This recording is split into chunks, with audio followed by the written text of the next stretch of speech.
जय श्री ओम नमः शिवाय।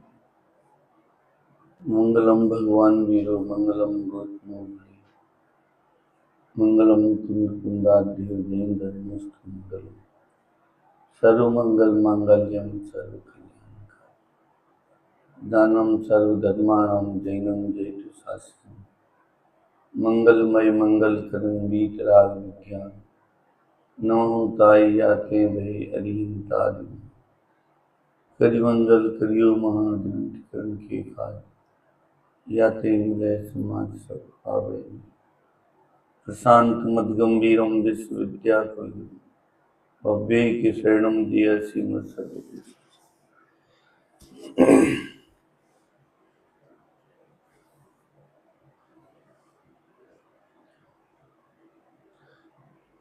गुरुदेव जयंती के साथ में गुरु वाणी मंथन शिविर का एक नया नाम दिया, पहली बार प्रयोग किया। सुबह सब देखा और सुना। थोड़ा सा कार्यक्रम में परिवर्तन करके कुछ नया करने का प्रयास किया।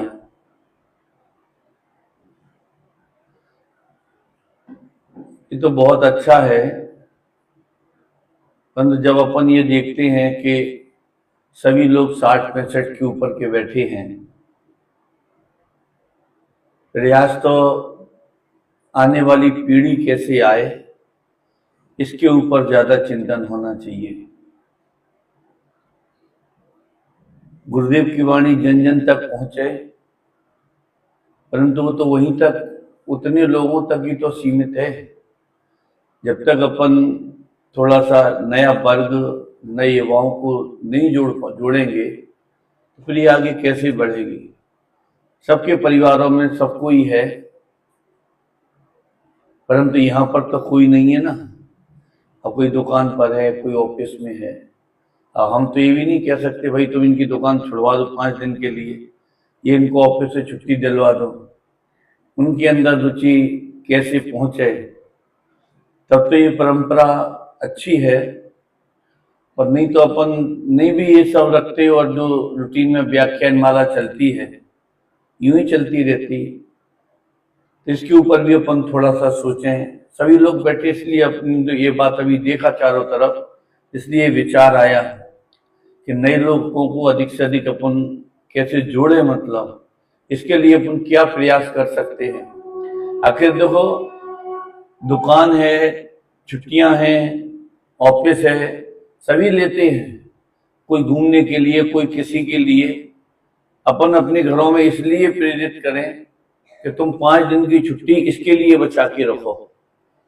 भाई गवर्नमेंट जॉब हो या प्राइवेट जॉब हो, जो भी हो, या खुद का बिजनेस हो, खुद का ऑफिस हो, कि तुम कहीं भी घूमने जाओ, कहीं भी जाओ, और 5 दिन साल में गुरुदेव जयंती के, 5 दिन दीपावली के, वो अपन यहाँ बचा के रखे। मतलब अन्यत्र अपन जैसे अभी किसी के यहाँ शादी हो तो वो लोग 2-2, 4-4 दिन के लिए लोग नहीं जाते हैं। तो इसका अर्थ ये है कि थोड़ा सा ये अपने को हल्का जैसा लगता है। और शादी विवाह ये सब चटपटा खटपटा ये सब बहुत अच्छा लगता है। इसके इस क्षेत्र में भी अपन थोड़ा सोचें, प्रयास करें कि अपन लोग कैसे नए लोगों को जोड़ें, युवाओं को कैसे। यद्यपि ये विराट वगैरह सभी जगह ये शिविर लगाते हैं, और जैसे भी भोपाल में, भी दिल्ली में लगने वाला है, अभी शायद गजपंथा में चल रहा है या चल चुका है। ये जगह जगह लगा रही है। पूरे देश में प्रयास में है कि मतलब युवा पीढ़ी को कैसे ज्यादा से ज्यादा जोड़े। देखो जितनी तेजी से आज आधुनिक भोग और आधुनिक साधन चल रहे हैं, और जितनी तेजी से ये कंप्यूटर, नए लोगों का ब्रेन ये जो फास्ट हो रहा है, उतनी तेजी से अगर अपन नहीं चले तो बहुत पिछड़ जाएंगे। और जहां जैसे अभी इतने लोग सब 60-65 के ऊपर के बैठे हैं, आखिर कितने दिन तक इस सभा को चला पाएंगे बताओ? 2 साल, 5 साल, 10 साल। अभी आप कल्पना करो उसके बाद क्या होगा।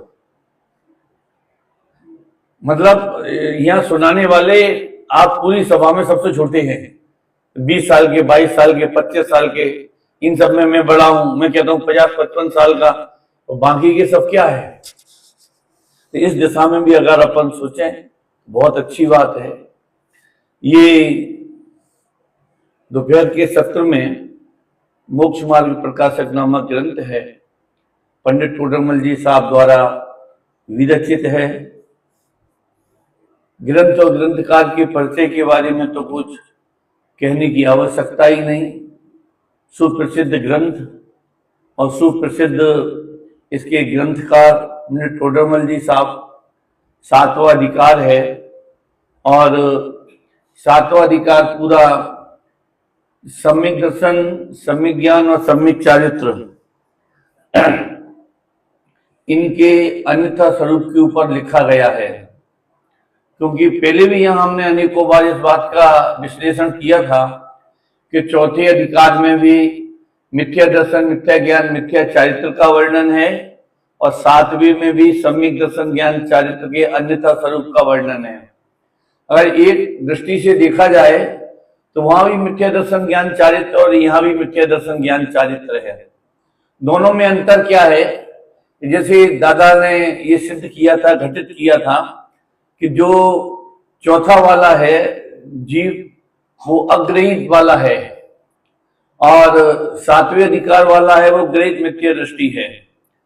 अब वो किस अपेक्षाओं से ग्रहित अग्रहित का बंटवारा किया, इसमें जब मैंने पूरा ये चौथा अधिकार, सातवां अधिकार देखा, ये बात उन्होंने गुरुदेव के सामने कही थी दादा ने, तो लोगों को उस समय भी बड़ा आश्चर्य हुआ था, क्योंकि सब ये मानते थे कि मतलब ये ग्रहित मिथ्या दृष्टियों का वर्णन चौथे में, क्योंकि पांचवें में भी है, छठवें में भी है और सातवें चौथे को भी लगाते। तो जब मैंने ये देखा चौथा अधिकार, तो इसमें सबसे गजब की बात मालूम क्या है? इसमें एक भी आगम का प्रमाण नहीं है। आप देखना कर जाके किसमें?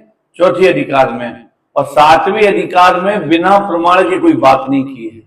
तो इसका मतलब क्या है? चौथे अधिकार में जिस जीव का वर्णन है, तो वो जीव कैसा है?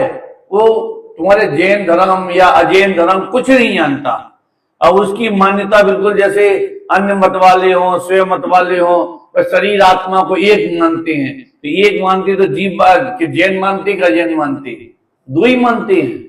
इनमें तो कोई भेद ही नहीं है, दो ही मानते हैं। और ऐसी आश्रम में आश्रम तत्व संबंधी जो भूल है उसमें, तो उसमें आश्रम में उन्होंने कि साहब दुख का मूल कारण तो क्रोध कसाय है, मानता परद्रव्य को है। तो घर वाले के बाहर वाले, जैन के अजैन, तो दोनों में है, इसमें भी कोई भेद नहीं है। परंतु ये सातवें अधिकार में तो पढ़ पढ़ के अपने अज्ञान का पोषण किया है। सम्यक दर्शन के संदर्भ में सात तत्व संबंधी भूल है, तो सात तत्व संबंधी भूलों में कैसा वो फलाने ग्रंथ में ऐसा लिखा, फलाने ग्रंथ में ऐसा लिखा। अभी लोगों को इस बात का ही बहुत कम नॉलेज का हो, ज्ञान है इस बात का कि पंडित टोडरमल जी साहब को सबसे ज्यादा ज्ञान किस अनुयोग का था? तो ये तो सब कहते कर्णानुयोग के महान वेत्ता थे वो, क्योंकि उसके ऊपर उन्होंने सम्यक ज्ञान चंद्रिका जैसी महान टीकाएं लिखी, मतलब भाषा वचनकाएं लिखी। तो परंतु समय साल का भी पंडित टोडरमल जी साहब को कम ज्ञान नहीं था। आचार्य कुंद देव के पंच परमागम में आप ये पूरा सातवां अधिकार देखो और छठवां अधिकार देखो, जो उन्होंने आगम प्रमाण दिए हैं। 66 जगह आचार्य कुंद देव की गाथाओं को उन्होंने एकत्रित किया है, उसको लिखा है। और छठवें अधिकार में जो शिष्टाचार का जो उन्होंने निषेध किया टोडरमल जी साहब ने, तो उसमें पूरा अष्ट पाउरी जैसे उन्होंने लिख दिया हो कि भाव पाउर में ऐसा लिखा है, दर्शन पाउर में ऐसा लिखा है। मतलब उनको उस चीज का कितना गहराई से अध्ययन था। अच्छा, वो अष्टपाउड हो और चाहे वो समय सार हो, और जहां निश्चयवासी व्यवहाराभासी की उन्होंने चर्चा की, तो उसमें भी कितने सारे कलश निश्चयवासी और व्यवहाराभासी के संदर्भ में।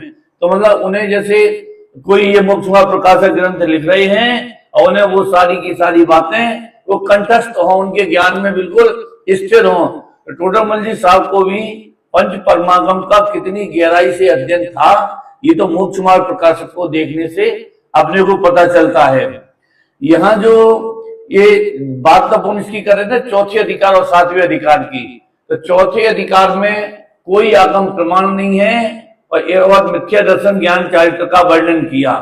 अब दूसरी जो अपन हेडिंग देखें, तो हेडिंगों में भी जो सातवें अधिकार में है मिथ्या दर्शन शब्द का प्रयोग नहीं किया उन्होंने, सम्यक दर्शन का अन्यथा स्वरूप। यद्यपि गहराई से देखो तो अर्थ तो दोनों का एक सा है, परंतु सम्यक दर्शन का अन्यथा स्वरूप, कि सम्यक दर्शन का प्रयत्न प्रयास तो कर रहा है परंतु वो अन्यथा कर रहा है। और चौथे अधिकार में तो सीधा लिख दिया मिथ्या दर्शन, उसमें तो कोई अन्यथा ही बात। और फिर इसलिए उन्होंने एक एक तत्व के संदर्भ में भी देवगुरु धर्म का अन्यथा स्वरूप, जीव अजीव का अन्यथा स्वरूप, मतलब ये सातों तत्व का जो वर्णन किया उन्होंने, सब में अन्यथा शब्द का प्रयोग किया। तो अन्यथा माने भी विपरीत ही होता है, अन्यथा माने भी मिथ्या ही होता है। तो ये जो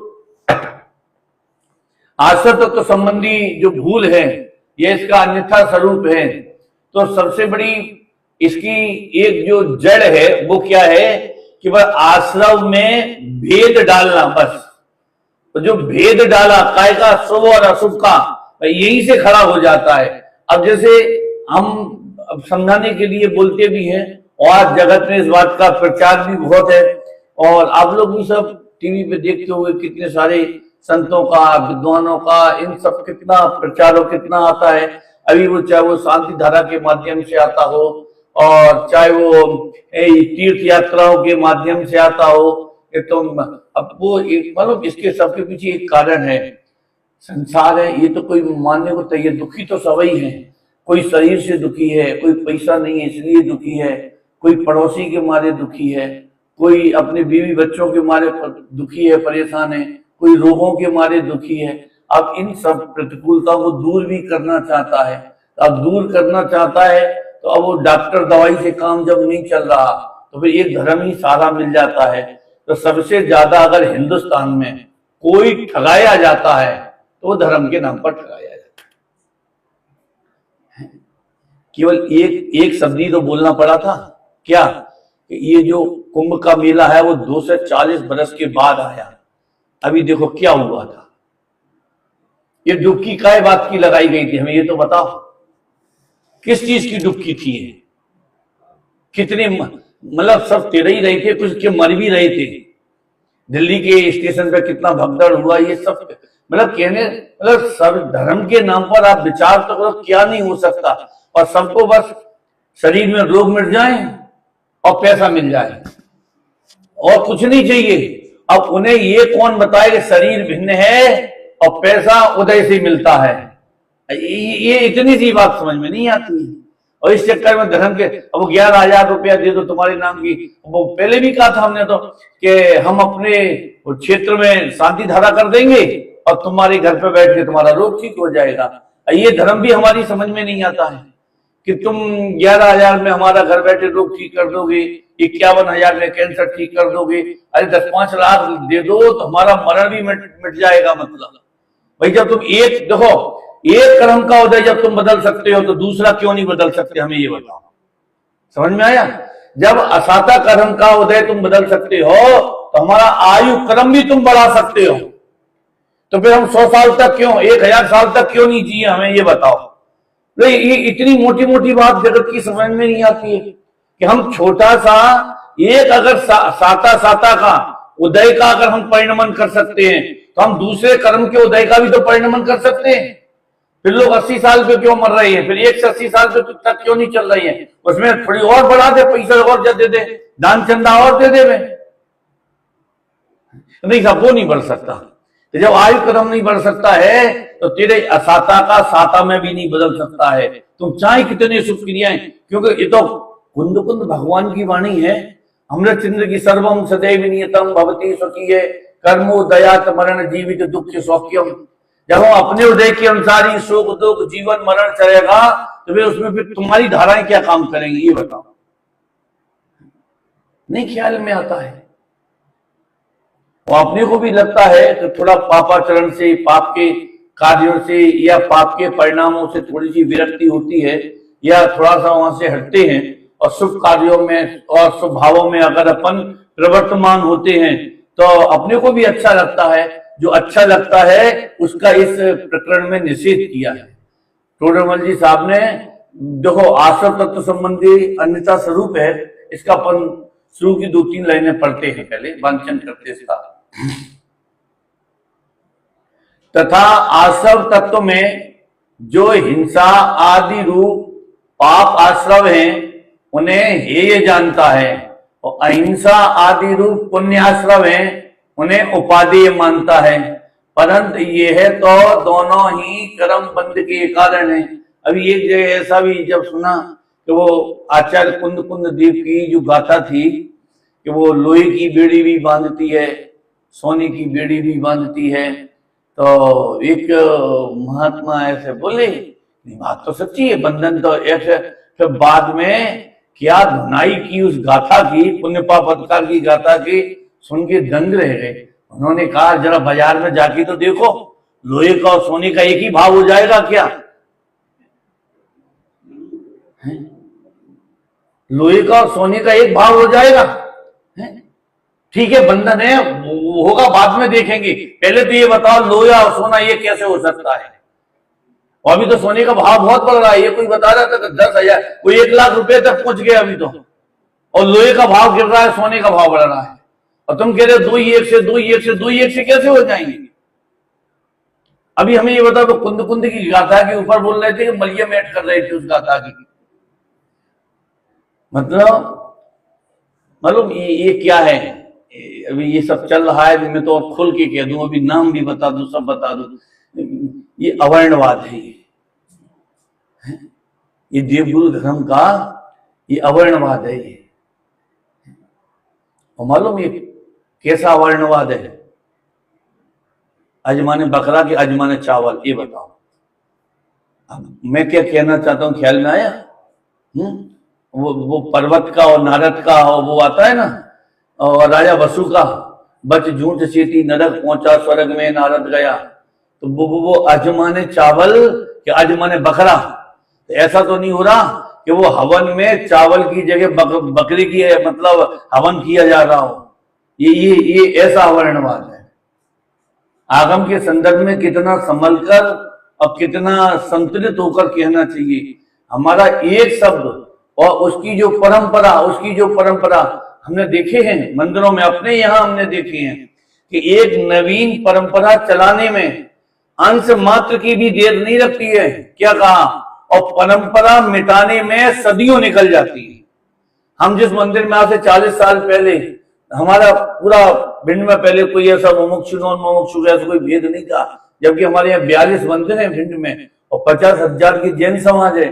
तो जिस परेड के मंदिर में हम लोग सब दर्शन पूजन वगैरह प्रवचन, और गुरुदेव 40 साल पहले की बात बता रहे, गुरुदेव की सीढ़ी चलती थी, तो वहां से फिर पहले उस समय वो गोल कर राउंड वाले चलते थे, वो वैसे बक्से से होते थे और गोल रील चलती थी। अब ये ना तुम्हारे कैप्टर कार्ड भी नहीं थे, ये भी नहीं थे, उतना बड़ा डब्बा ले जाते थे सोनगढ़, वहां से वो जीतू भाई वो भर के देते थे, तो वो रील हमारे यहाँ चलती थी मोक्ष मंडल में। तो जब वो दंगा फसाद हुआ, लड़ाई झगड़े हुए सब, तो कहां से प्रारंभ हुआ था? एक दीपक रख गया था, एक भले आदमी ने दीपक उठा के फेंक दिया, बस यहाँ से झगड़ा चालू हुआ, और उधर के भी संत, इधर के भी संत, तो फलाना और टिकड़ा, यहाँ तक कि बेंगलोर वहां से कर्नाटक से तब चारू कीर्ति भट्टारक थे, अभी तो उनका भी स्वर्गवास हो गया, उनको तक वहां बुलाया गया, उन्होंने अपना सपोर्ट किया, और कुछ नहीं। और एक दीपक जो फिर वो दीपक धीमे धीमे अखंड ज्योति में बदल गया, और वे अखंड ज्योति महाज्योति में, और फिर ऊपर कांच पे लिख दिया पुण्य कारक, पाप निवारक, धन प्रधान, मतलब ये ज्योतियों में ऐसे ऐसे कर दिए, और वो आज तक चल रही है। अभी आप मतलब अब कोई माइका लाल उस ज्योति को बंद कर सकता है? बताओ। एक नवीन परंपरा धर्म के नाम पर चलना हमने बहुत से जगह से देखी। कितना छोटा सा मंदिर होता है, वो सड़क के किनारे धीमे धीमे धीमे धीमे धीमे इच्छाओं की पूर्ति, मनसाओं की पूर्ति, इच्छाओं की, कितने विशाल मंदिर बन जाते हैं बीच रोडों पे।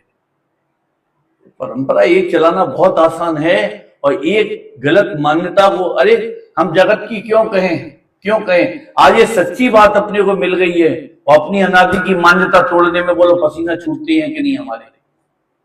हम दूसरों की क्या कहें, हम तो अपनी कहते हैं। लोग कभी कभी कहते जीवन में क्या किया, प्रश्न खड़ा करते, क्या किया जीवन में? और मैं तो एक बात कहता हूं, अगर इस पर्याय में सच्ची बात अगर अपनी समझ में आ गई, तो इससे ज्यादा बोलो अपने को क्या चाहिए? अब मान्यता पूरी टूटी कि नहीं टूटी, वो टोडरमल जी साहब के वचन को याद करके बड़ी संतुष्टि आती मेरे को। तो क्या कहा, तुम तो तत्व निर्णय करो, इस पर्याय में या आगामी पर्याय में गारंटी से सम्यक दर्शन होगा। देवगुरु धर्म का निमित्त नहीं मिले तो अभी तत्व निर्णय के संस्कारों के बल से आगामी पर्याय में गारंटी से सम्यक दर्शन होगा। नहीं मिले इसमें तुम तो अपना काम करो, तत्व निर्णय वस्तु का स्वरूप समझने की चेष्टा करो, क्या हुआ कि नहीं हुआ कि नहीं, क्या हो जाएगा चिंता, क्योंकि निर्णय वही करते हैं जिनकी काल लब्धि पक गई हो। एक बार दादा ने बहुत अच्छी एक बात की थी यहीं बैठ के, उन्होंने सब दीपावली के प्रवचनों में बोला था, ये बात किन की समझ में आती है और किन की समझ में नहीं आती है, चाहे वो गुरुदेव की हो, चाहे समय साध की हो, चाहे अपने कुंदाचार्य की हो। तो कहते हैं कि जिनका संसार अर्ध पुद्गल परावर्तन रह गया है ये उनकी समझ में आएगी, और जिनका अर्ध पुद्गल परावर्तन अभी से ज्यादा है समझ में नहीं। क्यों, प्रायोगिक लब्धि की परिभाषा ये बनती है कि नवीन कर्मों का बंध भी अंतःकुड़ा कोड़ी सागर प्रमाण हो, और पुराने कर्म का संक्रमण होके अंतःकुड़ा कोड़ी सागर प्रमाण के भीतर आ जावे, ये उनकी समझ में आएगी, बाकी समझ में नहीं आएगी। वो सुनेंगे, विरोध करेंगे, नहीं समझेंगे, दूसरों को भड़काएंगे, तुम्हारे नाम से जलूस निकालेंगे, उनको जो करना है तो करेंगे, और उनकी समझ में नहीं आएगी बात। वो कहो तुम्हारी बात सुनने आए और मारीच की तरह तुम्हारी सुन के तुमसे ही विरोध करेंगे। जैसे वो दादा एक वो कहते थे कि आदिनाथ भगवान को नहीं पता था कि साहब वो या कोई दूसरा भी ऐसा कोई तीर्थंकर वाला जीव है दुनिया में, अभी हम ही बताएंगे, क्या हम ही बताएंगे और हमारा ही पोता हमारा ही विरोध करेंगे, भी नहीं बताते तो।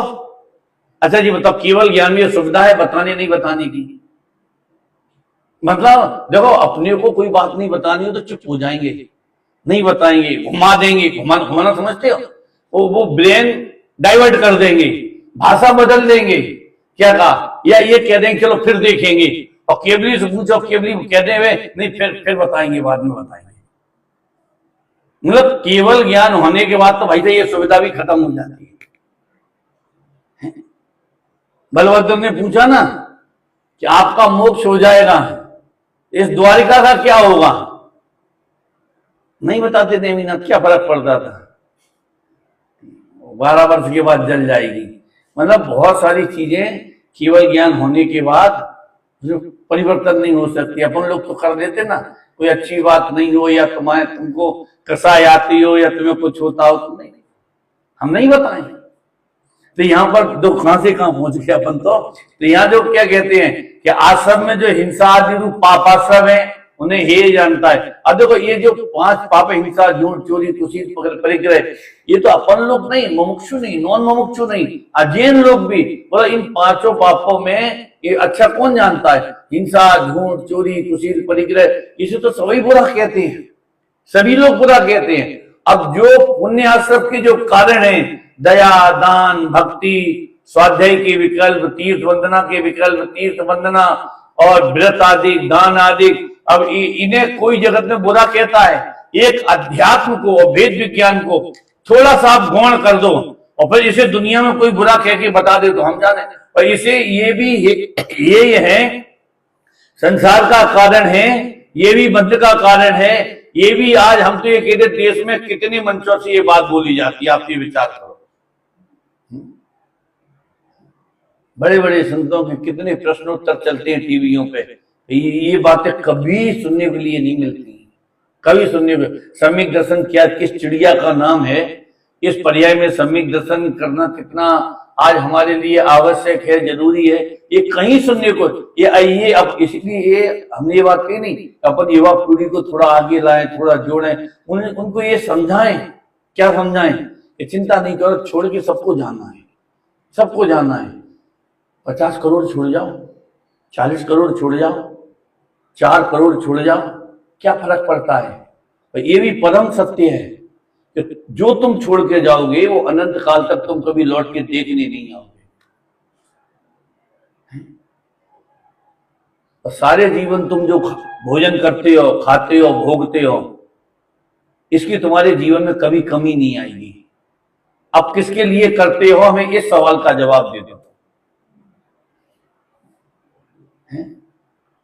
किसके लिए करते हैं, इस सवाल का कोई जवाब नहीं।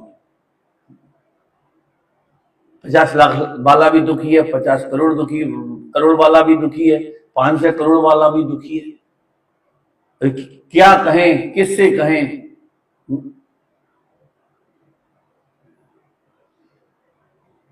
अन्याय की बहुत सारी परिभाषाएं सुनी होंगी आप लोगों ने।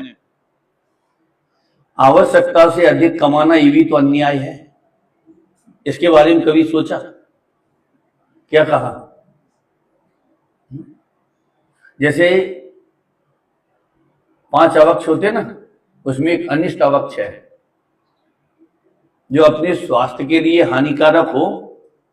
उस भले ही वो अठवेरा घी का हो, शुद्ध बना हुआ हो, और वो किचन में लकीर खींच के बनाया गया हो, और फिर भी वो 4 से डायबिटीज वाला अगर रसमलाई खाता हो तो वो भी अवक्ष कोटि में चला जाता है?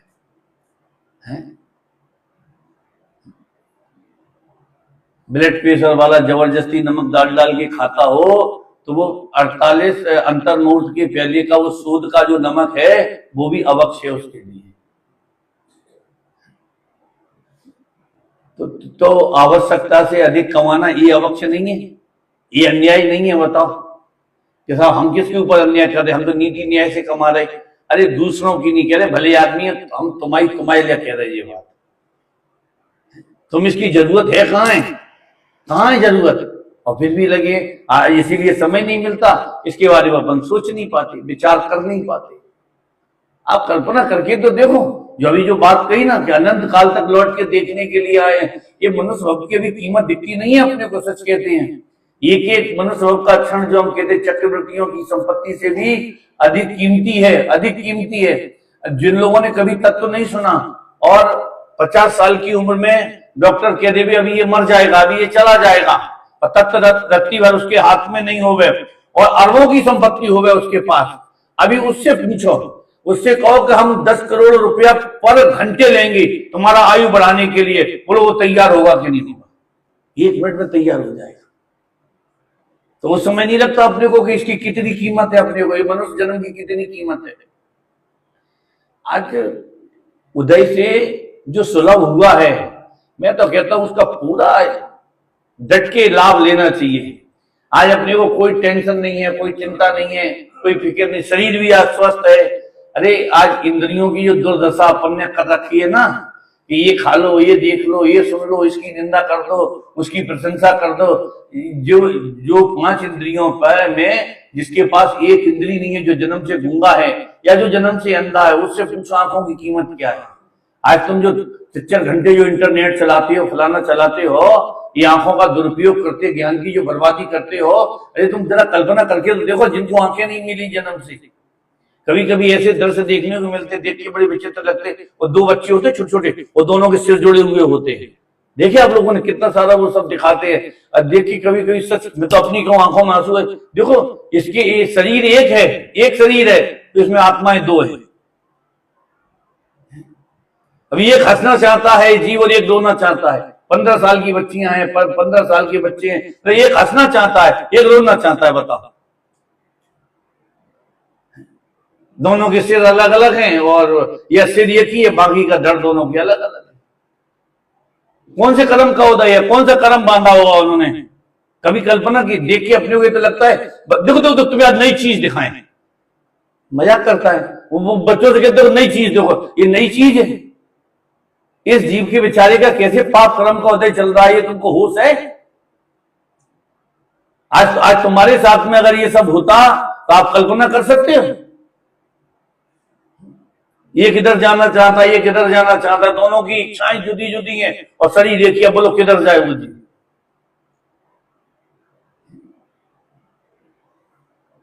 एक एक सेकंड में असंख्यात प्रकार के कर्मों का प्रत्येक क्षण कितना बंद चल रहा है। इस पर्याय में नहीं, आगामी पर्याय में। अरे आज जो परिवार कुटुंब जो भी मिला है ना, ये कितने दिन का, 10-50 वर्ष का, इसके बाद कौन किससे मिलता है? दादा एक बात बहुत अच्छी कहते, मेरे को उनकी वो बात बहुत अच्छी लगती। क्या? कि तुम हमें उन्हीं के उदाहरण देते हो, किनके? जो मिले हैं। जो जो नहीं मिले हैं उनके कभी उदाहरण नहीं देते। तो वो नेमी राजुल 9 भव तक चले थे, तुम्हें नेमी राजुल तो याद रहते, तुम अपने बताओ ना पिछले जन्म के। तुम नेमी राजुल बताते हो, अपने बताओ तुम तो हमें। कोई नहीं मिलता किसी से।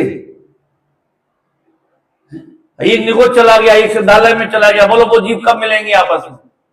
कभी नहीं मिलेंगे। एक नरक चला गया, एक स्वर्ग चला, क्या एक परिवार में जाते नहीं है? भिन्न भिन्न पर्याय गतियों में, भिन्न भिन्न जातियों में। आप सोचो क्यों रावण विभीषण अब कब मिलेंगे? जब वो सिद्धालय में मिलेंगे, जब रावण तीर्थंकर बन जाएगा और वो भी। अच्छा, तो वहां जब ये रावण का जीव जाएगा तो दोनों भाई गले मिलेंगे? सोचो मतलब क्या क्या मिलेंगे क्या? अरे कभी नहीं मिलेंगे। एक दूसरे को कभी विकल्प आने वाला नहीं है मिलने का। अरे ये पुण्याश्रव और पापाश्रव वाली बात है ना, कि तथा आश्रव तत्व में जो हिंसा आदि रूप पापाश्रव है उन्हें ये जानता है, अहिंसा आदि रूप पुण्याश्रव है उन्हें उपादेय मानता है। अब देखो, ये तो हे उपादेय की बात है, बंधन की अपेक्षा यहां भी समान कहेंगे। अभी हम बंधन कहो आकुलता, मैं आपसे एक बात कहता हूं, रावण के लिए सीता आकुलता का कारण, मंदोदरी आकुलता का कारण नहीं, बताओ है कि नहीं? ठीक है नहीं थी। मतलब ऐसा कहां है कि पर स्त्री आकुलता का कारण बनती हो और स्व स्त्री आकुलता का कारण नहीं बनती हो? हम वो ये कहना चाहते हैं कि जो असो आश्रव हैं ये बंधन के कारण है, असो आश्रव हो वो बंधन के कारण नहीं हो, ऐसा नहीं है। आकुलता तो जैसे वहां रावण को दोनों में आकुलता होती है, ऐसे ही कहते हैं कि भले ही पर के लक्ष्य से जो परिणाम होगा वो सब बंधन के कारण में चला जाएगा, सब बंधन के कारण में चला जाएगा। देखो, आज तो ये सोचना चाहिए बंधन कैसे रुके है। और देखो, निर्बंध की जब तक दृष्टि नहीं होगी तब तक गारंटी से बंधन रुकने वाला नहीं है।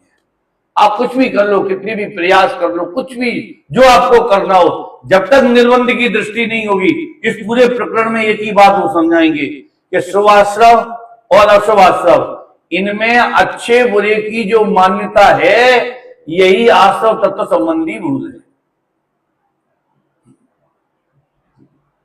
जो बंधन का कारण हो, पूरा पुण्य पाप अधिकार देखो, समय सार का जो बंधन का कारण हो वो भला कैसे हो सकता है? देखो मैं फिर से पढ़ता हूं, तथा आश्रव तत्व में जो हिंसा आदि रूप पापाश्रव है उन्हें हे जानता है, अहिंसा आदि रूप पुण्याश्रव है उन्हें उपादेय मानता है, परंतु यह तो दोनों ही कर्म बंध के कारण हैं। इनमें उपादेय पना मानना वही मिथ्या दृष्टि है, वही समय सार के बंध अधिकार में कहा है। अब देखो वो क्या कह रहे हैं कि उपादेय मानना। अब देखो इन्होंने टोडरमल जी साहब ने उदाहरण भी इधर उधर का नहीं लिया, कहां का लिया? समय अब आगे ना, ये समय सार की वो गाथाएं हैं, मारना बचाने वाली गाथाएं। मतलब मैं मारता हूं और मैं बचाता हूं, मुझे कोई मारता है और मुझे कोई बचाता है, दो। और तीसरा क्या है? मैं किसी को सुखी दुखी करता हूं और कोई मुझे सुखी दुखी करता है। सच पूछो तो पूरा संसार इन 6 गाथाओं पर खड़ा है, बल्कि भी 9 गाथाएं हैं, 3-3 के ग्रुप हैं, 3 जगह। मतलब तो कौन सी गाथाओं पे? मारना, बचाना, स्वयं को मरना या बचना और सुखी दुखी करना। और पूरा जो संसार का ध्रुवीकरण है इन्हीं 3 बातों की, मारना, बचाना और सुखी दुखी करना। हम किसी को मारे बचाएं, कोई जितने डॉक्टर हैं बोलो वो काय पे खड़े हैं, सच बताना, बचाने पे। और जब ये बात श्रद्धान में आ जाए, आज तक विश्व के किसी भी डॉक्टर ने किसी को नहीं बचाया, बोलो सारी दुनिया के डॉक्टरों की दुकानें बंद हो जाएंगी कि नहीं? आज जो यहां से इंडिया से भगवा के अमेरिका जाते हैं वो डॉलरों में, और लोग गर्व से कहते हैं कि हमारी बेटियों को इतनी डॉलर मिलती है, इतने डॉलर मिलते, इतना बड़ा डॉक्टर है, कान का स्पेशलिस्ट है, ब्रेन का है, गले का है, नाक वो है, वो आई स्पेशलिस्ट है, फलाना है। और कह रहे हैं आज तक उसने एक आदमी की आई ठीक नहीं की है। वो ठीक करवाने वाला भी झूठी मान्यता में है और ठीक करने वाला भी। ये मेरी बात कौन मानने को तैयार है? अरे जब कुंद की नहीं मानी तो मेरी तो कौन मानता है? आप सोच सकते हो।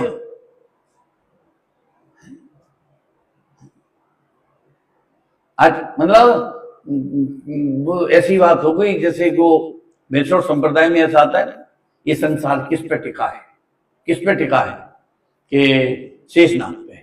शेषनाग किस पे टिका है? कामधेनु गाय के सींगों पे। कामधेनु गाय किस पे टिकी है? कि वो दूसरी शेषनाग पे टिकी है। भगवान महावीर से पूछा जाए महाराज संसार काय पे टिका है? कि दूसरे के भला बुरा करने पे। कि हमारे घर में शांति क्यों नहीं होती? कि तू भला बुरा करना चाहता है। कि सुखी कैसे हो? कि भला बुरा करना बंद कर दे, सुखी हो जाएगा। क्योंकि हर चीज में फटे में टांग अड़ाने की जो आदत है ना, जो कर्तृत्व बुद्धि की, वो तुम खत्म कर दो तो अनंत सुखी हो जाओ। कोई सुनता नहीं है, सुनता नहीं है, तो नहीं सुनता तो सुनाना बंद कर दो, सुखी हो जाओगे। तुम सुनना काय को रहे हो? कोई मानता नहीं है, नहीं मानता है तो मनवाना काय को चाहते हो बताओ।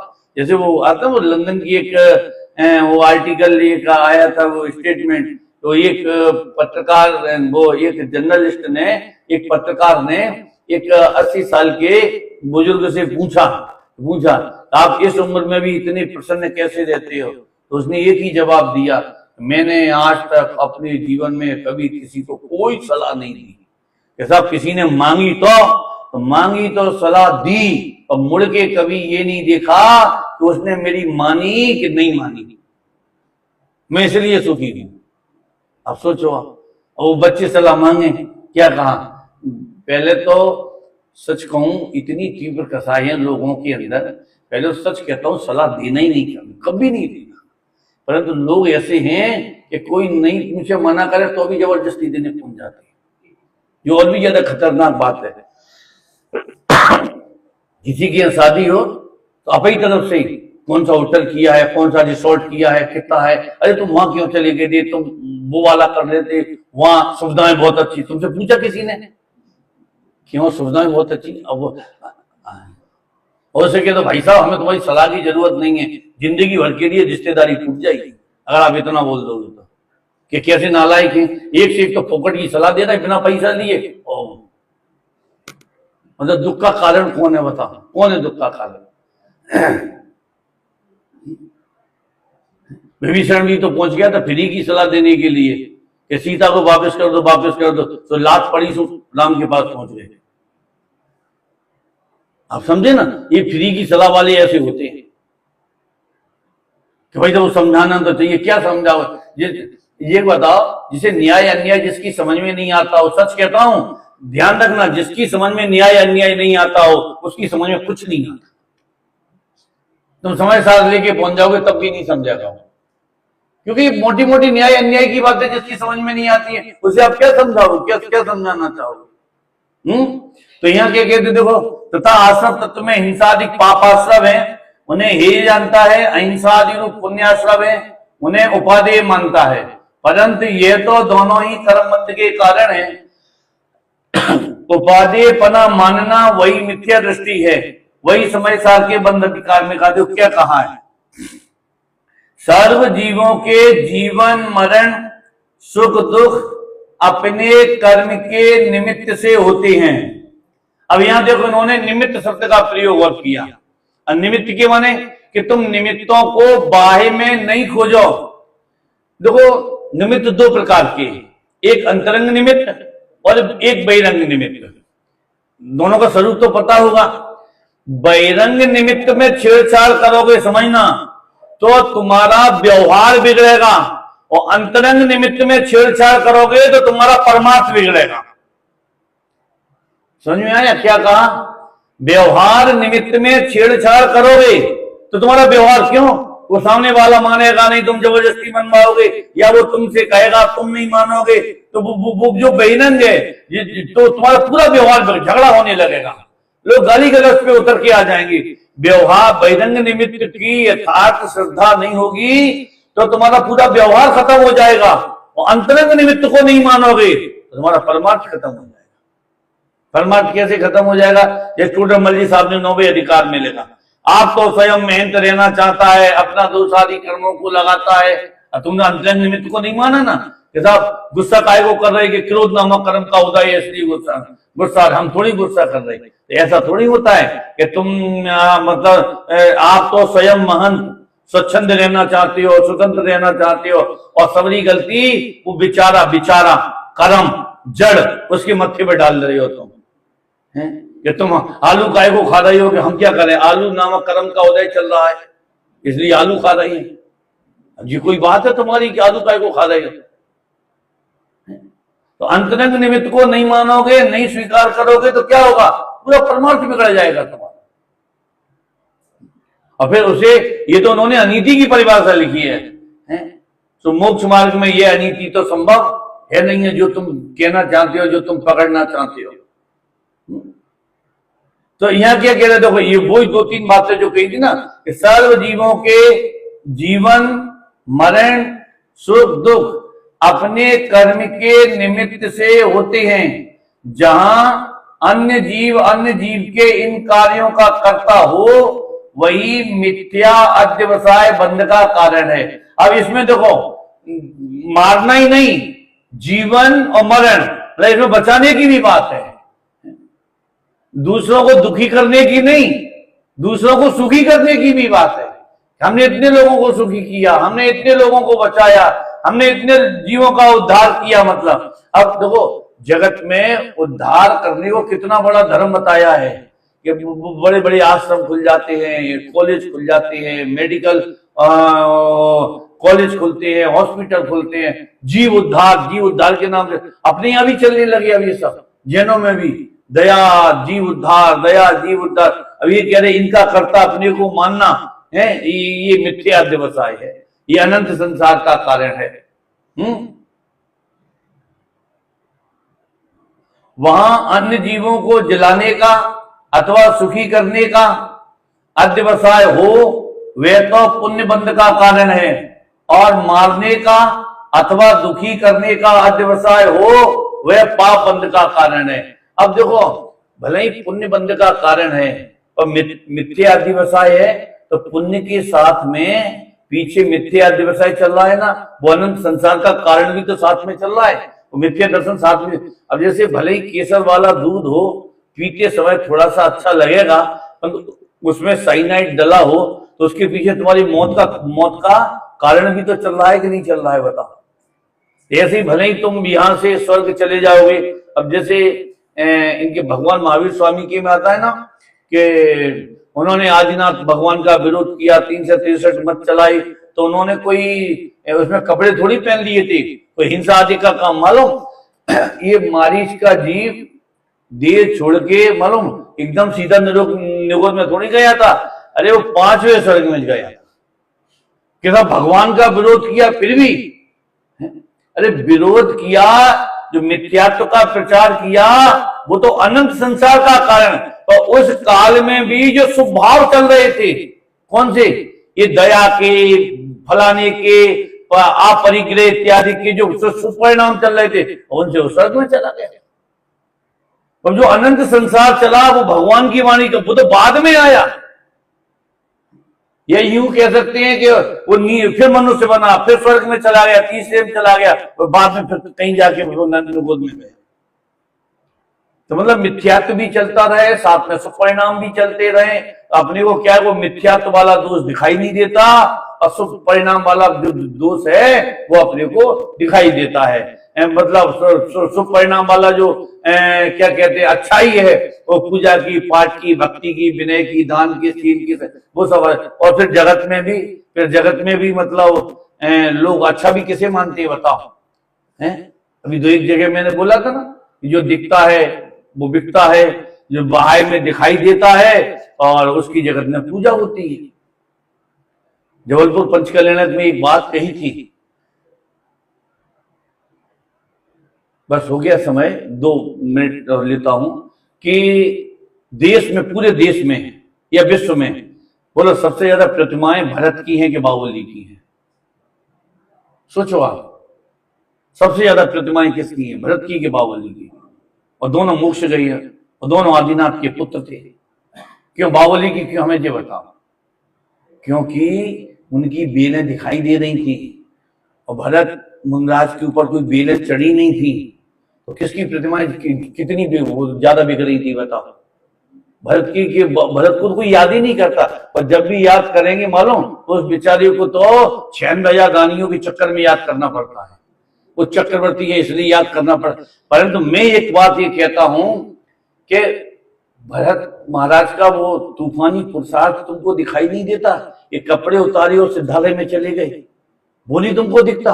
वो भरत जी वो 1000 वर्षों तक खड़े रहे, बेलें चढ़ गई, कितनी गहन साधना मतलब कौन सी साधना दिखाई दे रही? बेलों वाली साधना दिख रही। और उनका कितना उत्कृष्ट कोटि का जो पुरुषार्थ था कि कपड़े उतारे और अंतर्मुहूर्त में केवल ज्ञान लेके सिद्धालय में चले गए। आप कल्पना कर सकते, बोलो अच्छा कौन इसमें?